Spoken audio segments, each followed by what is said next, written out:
Hey guys, it's me, Brandon, one of your TAs for EE312. So this video will be for setting up a virtual machine running Ubuntu Linux using VirtualBox as the virtualizer on a Windows machine. So I'll just be going over the basics of getting it set up. I'm not going to delve too much into configuring Ubuntu to your liking. I'll go a bit through setting up VirtualBox so that you can get a bit more out of your machine's, your actual physical machine's hardware. So without further ado, here we go. So first you want to download VirtualBox and Ubuntu themselves, and basically all you have to do is Google VirtualBox download and Ubuntu download.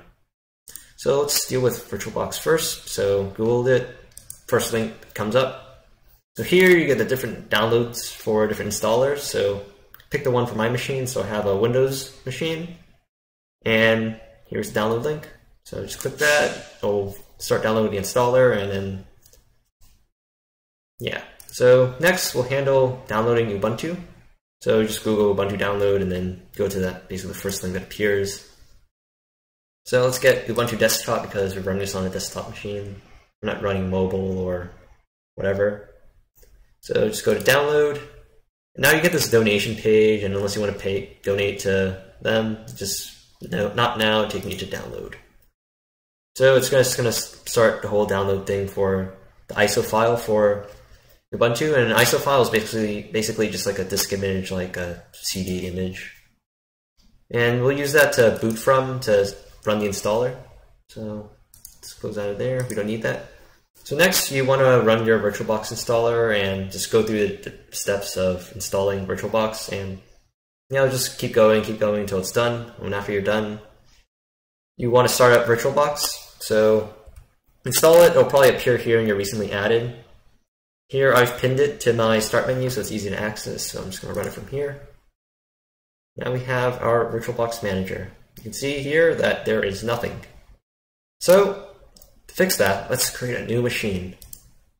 So here's a dialog for setting up the name for your new machine. So what's cool about this is that once you start typing Ubuntu, it already fills it with Linux and Ubuntu. So I'm going to call this Ubuntu 64 because it's a 64-bit Ubuntu. So when you hit next, you get to set how much RAM you want your machine to use. So my physical machine has 16 gigs of RAM. But this is going to be a pretty light virtual machine. It's just going to be just handling programming tasks such as compiling and stuff. So I go with about like a quarter to about half your physical RAM, as long as it's at least 1 gigabyte of RAM. So I'm just going to go with 4 gigs, so 4096 megabytes. Next. So I'm guessing most of you haven't set up a virtual machine before, so you probably don't have any virtual hard disks lying around in your files. So let's create a new virtual hard disk now. So you get to pick different types of virtual hard disks for file formats. So we have VDI, which is VirtualBox Disk Image, and that's a format that basically I think only VirtualBox actually uses. And we have VHD, which is Virtual Hard Disk, and it's a Microsoft kind of thing. We have VMDK, which is Virtual Machine Disk, and it's something that VMware started, but now it's like the compatible file format that can be shared between VirtualBox or VMware or QEMU or Box, these are different virtualization machines. So I'm going to go with VMDK because, hey, I can just take this out, plug it into VMware or QEMU and run it. So this allows me to basically share it with different kinds of virtualization software. So I'm going to go with the VMDK. So here you get an option on how it's actually stored on your disk. So you can go with dynamically allocated or fixed size. So dynamically allocated means that you'll set like maximum sizes virtual hard disk file can be. And it'll start off at this really puny size, but then as more things get added to the disk, it'll just grow and grow and grow and grow until it hits that limit. Fixed size, however, that's where this file is automatically just fixed at 20 gigabytes. It's going to be this 20 gigabyte file that's sitting on your file system. And it's going to be sitting there at 20 gigabytes. It's static, doesn't change. And I don't like that because I, for one, don't really know how much hard drive space my things are going to use, so I just let it grow over time. And I don't want, like, say 100 gigabyte hard disk, virtual hard disk just sitting there doing nothing when I'm not using it. Anyway, when you hit next, you get the name your disk, and then you get to pick how much space it's going to be, or its maximum amount of space it's going to have. So I'm going to go with 20 gigabytes because Ubuntu is a pretty fancy UI kind of Linux distribution. And 20 seems about right. I'm not going to be downloading movies or anything, so it's going to fit like 4 gigabytes for Ubuntu itself, and it gives a bit of like 16 gigabytes of slack space. And since it's dynamically allocated, it doesn't even really matter because it's just going to grow as much as it needs to be. Anyway, so I'm just going to go at 20 gigabytes because just programming, not doing much. So we create it, and now we have our machine right here. So there's some options I want to tweak a bit so I can get a bit more performance out of a virtual machine. So I'm just going to go to settings for it. You can see here are different settings in the general tab. Or what do I really want to get to is system.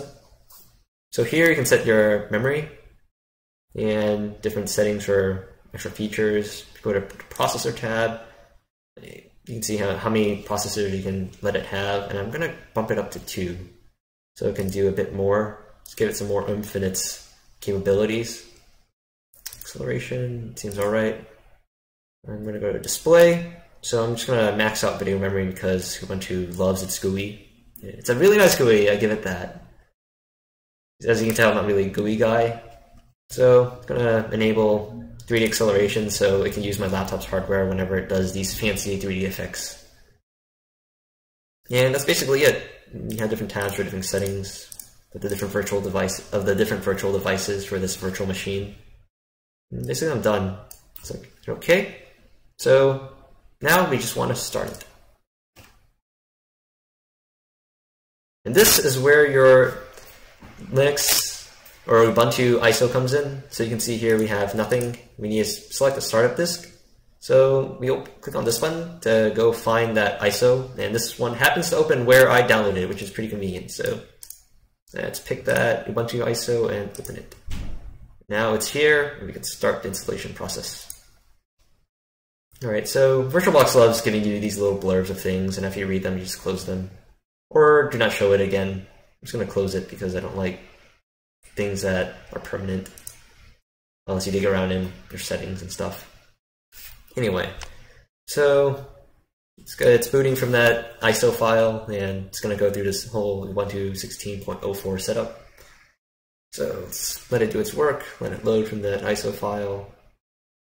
See, it's doing stuff. Alright, cool. We have this nice visual installer. I'm gonna maximize this because, hey, I like looking at fancy things. So, we're speaking English, and I want to install Ubuntu, so let's keep going. So, I want to download the updates while installing Ubuntu so I can get the latest and greatest packages. But I'm personally going to leave this selection box unselected because I don't need any of these things for what I'm going to use this virtual machine for. So this is just going to be for programming. I don't need to play MP3s or stream videos or whatnot, so I'm just going to leave that out. As a consequence, you might not be able to use your web browser inside Ubuntu to, say, play Flash videos or anything. Anyway, so this virtual hard disk is completely empty, so we can just do whatever we want with it. Just erase it and install Ubuntu. Here, if you click something else, you can set up your own partition scheme on the hard drive, but we're not going to get into that. We want to keep this simple. And so we're just going to hit erase disk, install Ubuntu, and click install now. It'll do all the work for setting up all the different partitions and swap files and all of that crazy stuff. So let's keep going, continue, keep going. All right, here we get to pick our locale. Basically, Chicago kind of works. Really, Chicago is the only one that actually matters. It's basically setting our time zone and the fact that we live in America, or United States of America. And I'm just gonna pick Austin because we have this fancy UI getting to pick ourselves some locations. Just gonna hit continue and let it keep going.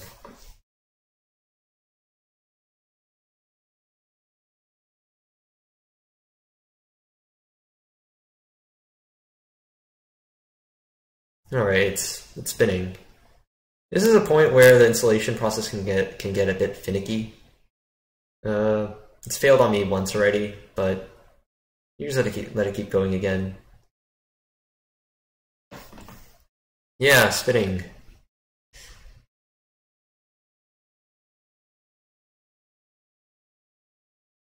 Alright, well. Hey, it worked. It hasn't messed up. So, we get to pick our keyboard layout. I'm pretty sure all of us are speaking English US. And I don't think any of you are using a Dvorak keyboard. And since I'm on a Windows machine, I don't have to select the Macintosh. But if you have a Macintosh computer having to run Windows and you're using VirtualBox in it, you probably want the Macintosh keyboard if you're using that. Anyway, so I'm going to use English US, going. I'm going to set my identity, so I'm going to call myself Brandon. Here, we're going to pick the computer's name. This is also known as the host name, and it's pretty much the exact same thing as Mario at the whole Mario at UTexas or ece.utexas.edu or Daisy or Bowser and whatnot. I'm just going to call this Brandon-1264VM. Call myself Brandon as my username. I'm going to set my password, short password too, and I'm not going to enable automatic login. That's some insecure stuff. So let's keep going. So at this point, it's going to be copying files from the installation disk over to your virtual hard disk, and this can take a while. And you can see you can definitely see your disk reads and writes balloon on Task Manager. Bring that up and see the disk is working pretty hard at copying that stuff. So this is going to took me about like 10 minutes to get through this step, so I'm going to stop recording for now, and I'll start it again when you get to the next stage of the installation. Alright, so the installation has basically finished, so now we need to restart. So I'm going to hit the button called Restart Now. I'll give it some time to think. So now it's asking us to remove the installation medium and then press enter. So if you go to devices and optical drives, you can see that our disk isn't mounted anymore. So let's just press enter.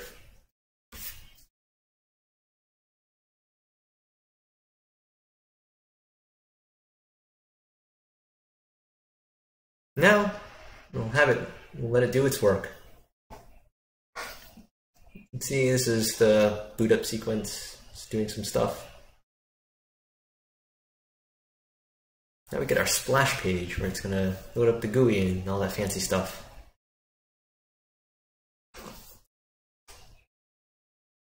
Now back to that command line. And oh, it just came with the login prompt. And now it's probably started the X server, and now it can do all that fancy GUI magic. Yep, there we have it. There's our Ubuntu installation, now done. Except we haven't actually logged in yet. So right now, let me go into full screen. So VirtualBox has the idea of a host key, and this is a key that lets you go do like full screen and not full screen and all this other fancy stuff, scaled mode, not scaled mode. So I'm going to do, by default for me, it came as right control. So I'm going to do right control F or host key F to go to full screen mode. And you can see here it gives you a little blurb about host keys and all that. So I'm just going to switch to full screen because we want the full screen experience. Alright, so I'm going to log in.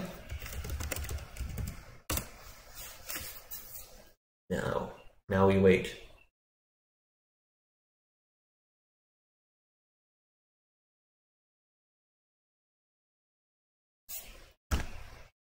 Now we wait. Yeah, this can take some time to start up, but after you get it up and running, probably right now it's setting up all these user profile stuff. And here we go. Now it's done. Get this nice little thing, tells us all our keyboard shortcuts. Now I am going to go open up a terminal and let's see if we can make a program. All right, so I just hit the Windows key. Now we can go search for things. Let's open up our terminal. Now here's our terminal. And I'm gonna maximize that. Let's see what we got here. Bunch of folders already there, so I'm just gonna give myself a dir code. Let's go to code, and let's see. Make dir hello. Hello, yeah. See hello. Let's see. Let's write us a hello.c vim hello.c. Oh hey, turns out Vim's not installed for whatever reason, so let's install Vim. So let's go sudo, or do a super user operation, apt-get, because I'm old-fashioned not using just app. So apt-get install Vim. It's going to go ahead and find the Vim package and download it and install it. So you probably saw the sudo thing. So yes, continue. And that sudo thing basically tells it to run a process that run as root, so that it has all the permissions. So here it needs it so it can go download stuff, install it, and let everyone else use it. And only root can do that, which is why it needs those permissions. Anyway, so now we have Vim. So let's vim our hello.c. Let's start writing a hello world. So let's hash include my standard IO, so I can do basic IO functionality. Let's get our main function. Int number of arguments. Yeah. Argument count, and then we have char star variable argument. This is going to be the program arguments. And my vimrc isn't set to my liking, and I'll talk about that in another video about Vim. Anyway, so let's get ourselves a printf. Hello world endline. Now let's do something a bit fancy. For int I equals 0, I is less than argument count, increment. Oh man, I am not used to a blank vimrc, as you can see. So let's print out the arguments for this function. So arg %d for that function, that formatting, %s, the new line. Then we want that argument count and the argument that we passed, the list of arguments we passed in. Now, let's see where it goes, and I'm gonna return 0. Just to be nice. So ls, we have our hello.c, and let's compile it. gcc hello. I'm just gonna have it a.out. Yay, compiled. Let's see. Let's run a.out. See, the 0th argument, or the first argument, is the program itself.